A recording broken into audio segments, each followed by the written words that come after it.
petit tour rapide des modifs du CRM. Alors, déjà l'éclairage, de petites lampes LED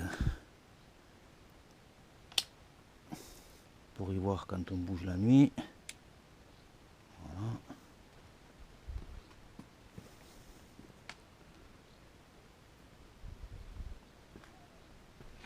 Avec les feux.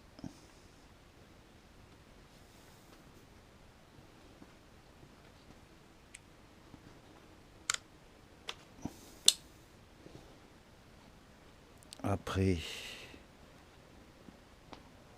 comme modif, il y a un ventilo. Un petit ventilo. En été, quand il fait trop chaud, il se déclenche à 80. Ensuite, qu'est-ce que j'ai renforcé? Un tendeur de chaîne beaucoup plus costaud. Celui d'origine, il casse. La transmission plus courte, je ne me rappelle plus, mais je vous l'écrirai. Là, un guide chaîne en alu déporté du coup, avec deux patins. On ne va pas bien voir. Là, c'est du costaud. Un patin en haut, un patin en bas. Ça bouge pas. Après, le pot, lui, il est complètement vidé. Donc il a été découpé tout le long, vidé, et après il est coupé ici derrière l'alu. Donc je tire les rivets, je le déboîte. J'ai quand même une tige dedans ajourée avec la laine de verre, enfin laine de roche. Ça fait pas trop de bruit, ça va quoi.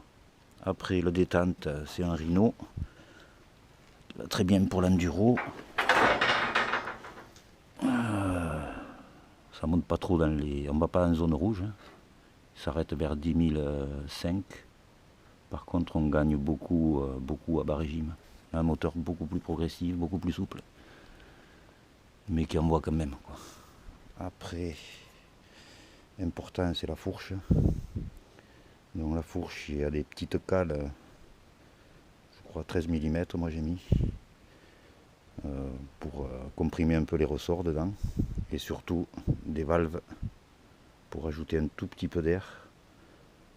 400 grammes. 400 grammes, c'est très bon. Ça évite à la fourche de talonner, d'exposer ses jantes.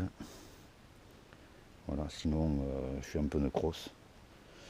Un peu cross, c'est des Bridgestone X40 ou X30, enfin gomme dure. Gomme très dure. Parce que ici j'ai beaucoup de pavés et de terrain très dur, de caillasse. Et après, c'est le boîtier de filtre à air qui est un tout petit peu ouvert. J'ai la plaque là. Donc juste un petit trou. Et de l'autre côté, j'ai fait une plaque pour éviter que l'eau rentre. Une plaque en polyester.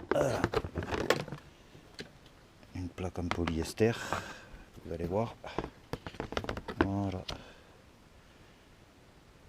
Donc l'air passe par le petit trou, remonte par en haut, et si je la lave ou s'il pleut, s'il y a de l'eau, ça passe pas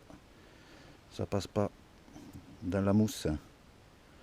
Après, le carbu, il est stock, il est d'origine.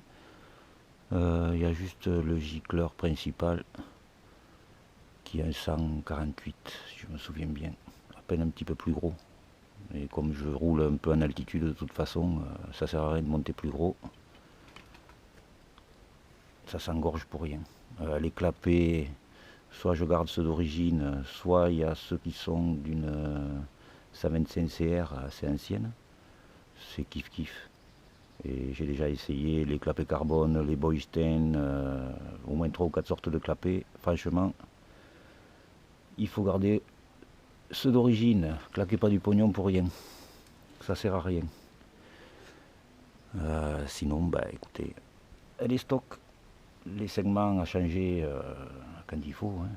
Sinon ça tire pas. Le petit Porino, lui va très bien. Ça évite le coup de pied au cul à 4005 là, qui sert à rien.